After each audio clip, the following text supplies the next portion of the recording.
Bienvenue sur Étoiline Inès TV. Si vous êtes encore nouveau ou nouvelle sur notre chaîne, n'hésitez pas de vous abonner massivement, aimer nos vidéos, commenter et partager. Chez Étoiline Inès TV, c'est la qualité, la différence et la vérité. Bande konanga makambo mususu esalaka pasi moko na motema, makambo mususu pe epesaka kanda moko na motema, makambo mususu bande konanga pe elelisaka na niveau moko pas possible. Soki otali réalité, otali mwasi nzambe ona lobaka nanga chaque jour mwasi nzambe akeka boye bandeko e osala pasi et encore pasi mingi na motema bandeko na ngai. Salut cher Bouchou, salut cher abonnés, salut cher connaissances, salut surtout les amis de Étoiline Inès TV. J'espère que vous allez bien. Quant à moi, je suis bel et bien, super bien, par la grâce de Dieu. Chers Bouchou, chers abonnés et chers connaissances, toye lisusu kaka na makambo a grâce ya Sarah plutôt Sarah Kanku. Donc to songelaka makambo bandeko nanga parce que ba résultat ebimi nango. Ba résultat ebimi nango bandeko nanga eza ya pasi eza pe ya somo. Bakende ko salisa autopsie kandenge toyebi mutu soki akufi surtout baliwa neti ya ndeko na biso Sarah Kanku ndenge akufaki. En tout cas moi suivi ezalaka bien kolandela koyeba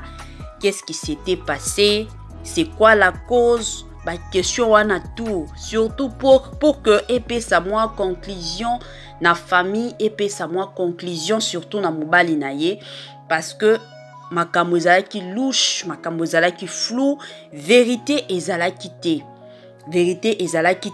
Oh akendai kosala BBL, oh akendai kosala boye. Donc ba makambo ezalaki nango kili kandenge boyebi. Sikoyo bandeko nanga ndenge ezalaka kaka na communauté na biso eza place moko bandeko nanga tolalaka tolamuki na makambo pe eye wana communauté na biso. Donc makambo ezangaka nango te yango na communauté na biso ata soki osala makambo ya kobata mande nini. Donc omiyebela déjà ki un jour ozala no kaka exposé wana ezalaka communauté na biso. Bandeko nanga avant tokota na ba résultat ya autopsie tokota na makambo nyonso oto ezolobana kolobama surtout sur kombo ya Sarah Kanku. Na olingana nous na sensibiliser batu o nyonso tout. Si c'est la toute première fois ya kokota na chaîne na biso, chaîne moko kitoko, chaîne ya batoli pas possible, et pourquoi pas chaîne moko ya bana nzambe. Je vous prierai surtout de vous abonner massivement.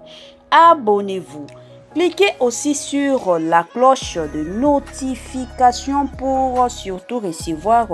les nouveautés de notre chaîne. Aimez la vidéo, la famille, commentez et partagez. Et kosala biso oyo penza tulobaka na biso chaque jour. Tokoso makasi. Bandeko nanga bozwana nu bakiti bovanda makambo boye ezalaka bien tozui bakiti na biso tovandi bongo tobeta masolo. Botia mwa mai na bino pembeni, botia mwa jus na bino pembeni, mwa sucré ezanga kanango te, kote mosusu tozo melaka, kote mosusu pe tozo landaka oyo ya biso ya chaque jour na kombo surtout ya Étoiline Inès TV. Makambo bongo toliaka te. Soki eza makambo moko eolelisa biso moyen ya kolia ezalaka te yango kolia esimbaka nango te na système moko ya bien makasi. Siko bandeko nanga makambo yango yo kandenge boyebi toyeli bino kaka Sarah Kanku bandeko nanga makambo eza ya koinda, makambo eza ya kobeba, makambo bandeko nanga eza ya somo kandenge tolobi ba résultat euti nango kobima na système moko ya mabe makasi bandeko nangai. Ba vérité wana mama bokilo kutu mutu abimisa ba makambo côté mosusu pe toyoki ke grande sœur na ye ayaki pe koloba mwa ba vérité parce que selon bango jusqu'à présent bazo regretta kaka liwa ya mwana na bango, bazo regretta kaka ndenge mwana na bango akufi, bazo regretta kaka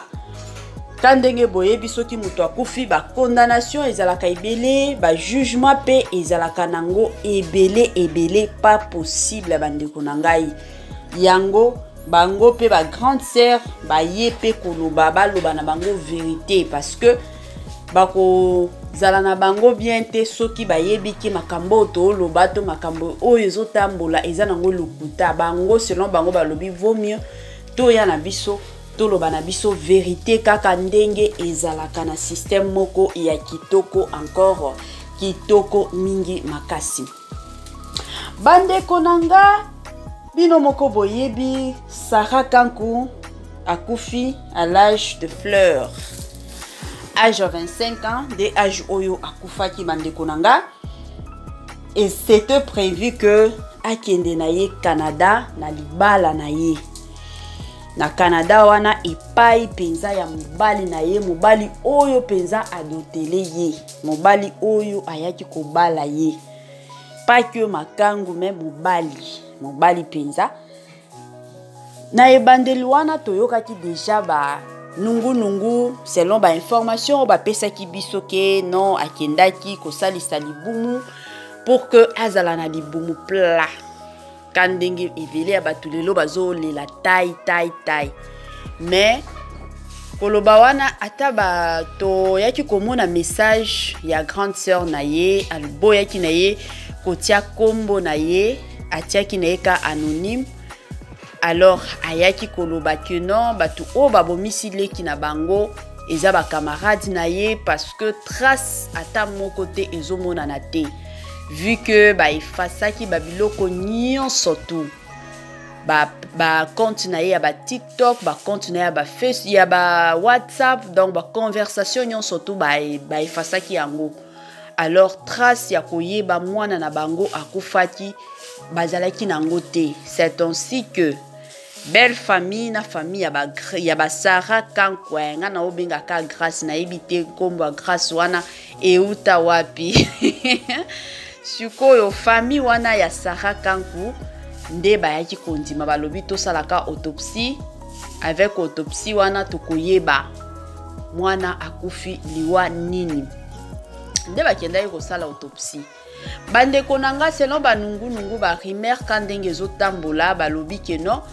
grâce et Sarah Kankou plutôt na ozongela ka kombo ya grâce. Sarah Kankou azalaki mwasi d'affaires, mwasi moko si s'agit à kokende akende soki Angola a okende,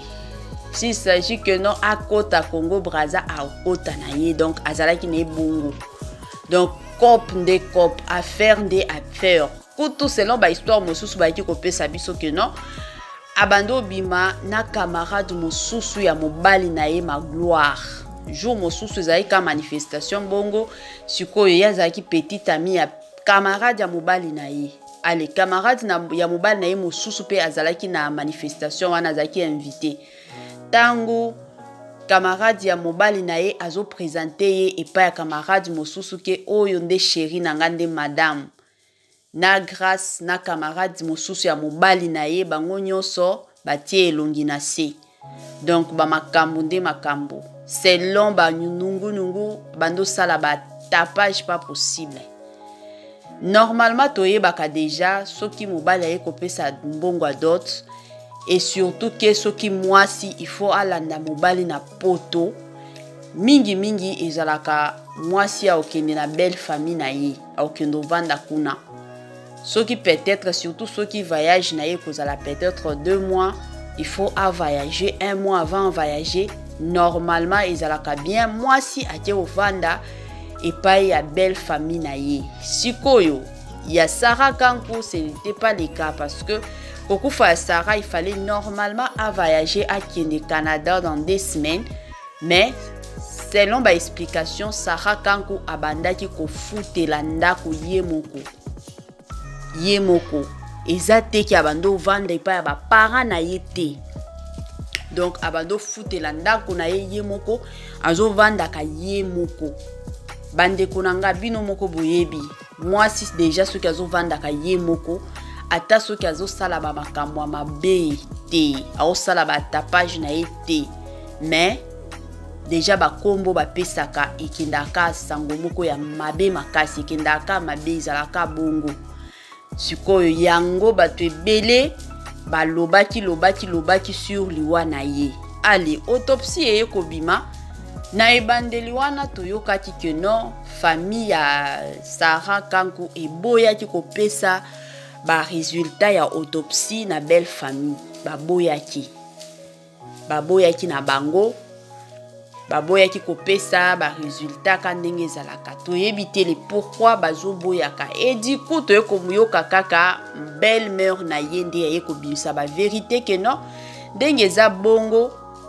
ba opération wana nyonso o bazoloba na ba réseaux sociaux ke non Sarah Kanku akendaki ba opération eza makambo lokuta. Sarah Kanku alongolaki nde zemi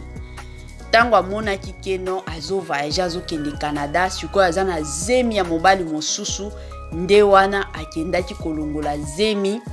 aboyaki kokota na ndako libala na zemi ya batu sikoyo na kolongola zemi wana nde mwana na libumu pe alobi nga pe na otika yo te tokende biso nyonso zela moko. Bandeko nanga makambo eza nde makambo wana na fongola mwa parenthèse nanga ya mukie ka ndenge tosalaka na monde ya lelo basi ebele ya basi bamikotisaka na ba problème ebele surtout ba o bazalaka mibali aza musika mobali aza soki na poto mobali aza soki wapi omona basi mosusu bakomi na bango pe ko profiter bakomi ko bimana mibali mosusu ayebi keno mobali akoyeba te famille belle famille e ko remarquer te yango mona batu mosusu ozo kende na ndako libala azo kende pe na zemi ya mobali mosusu. Sikoyo yo mwasi normalement mwasi faut omemaka bonheur na libala na yo tongo ozo kota na libala na mwana ya mobali mosusu ozo kota ye na ndako libala o mobali na yo ayebi te ozo yeba te ke ozo mema malheur na vie ya mobali na yo ozo mema penza malheur pas possible. Bandeko nanga ya basi to yeba nde nini ya kotambola soki omoni ke age nanga oyo naza prête te ya kobala vanda na yo continue ba tapage na yo continue ba dégâts na yo kandenge osalaka.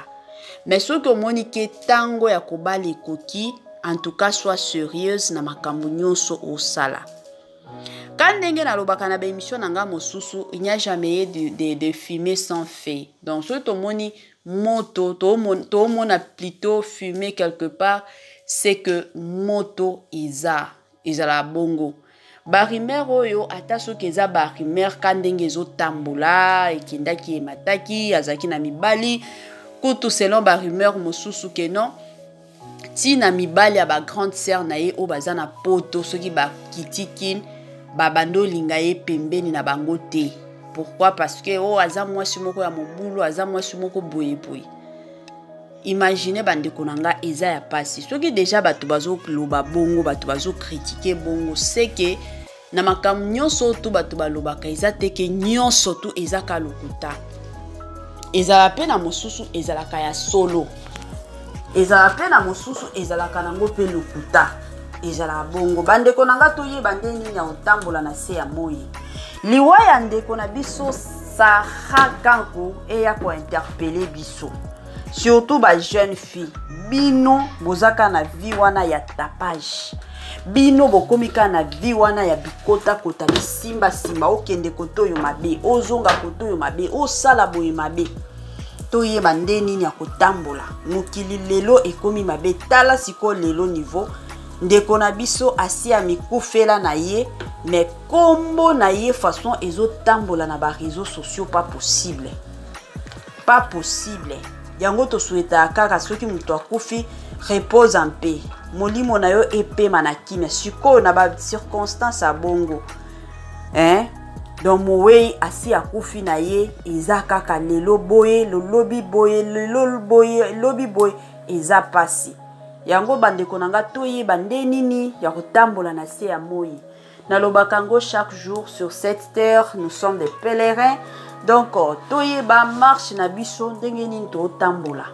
tout se paie ici baba makambo mosusu oki kosala na yo oza na yo envie makambo ezokende bien mais ntango okufa bavérité mosusu ekomi kobima ezalaka pasi mpe mawa ezalaka mpe soni parce que mutu soki akufi neti bongo baautopsie ebimi oyo alongolaki zemi imagine jour akokunda ozala nde nini bato nyonso bazoya na matanga na yo wana baotonga yo yango tomonaka bato mosusu baotonga na ebembe bato mosusu batongaka ebembe ezalaka pasi komona ebembe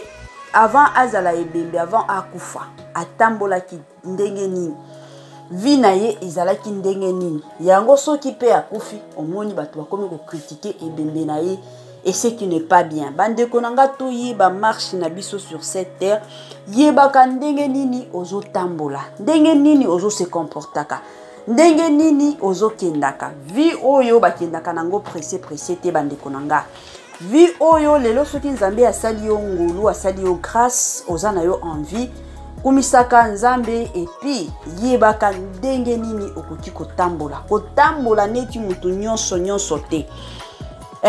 kotambolaka neti mutu nyonso te ezala bongo donc toyeba ndenge nini ya kotambola ndenge nini ya kose comportaka ndenge nini ya kozalaka na entourage na biso ezalaka mwa bongo la famille yango ya muke kaka nalingaki na partager na bino donc banungu ezobima nango keno Sarah Kankou alongolaki ndezemi yango ebomaki ye Sarah Kankou azalaki mobulu makasi yango ememaye na liwa donc bamakambo eza nango ebele bandeko na ngai yango mwa flash nalingaki na pesa bino tokomi na biso na suka la famille tomona na lisusu bye bye et à la prochaine.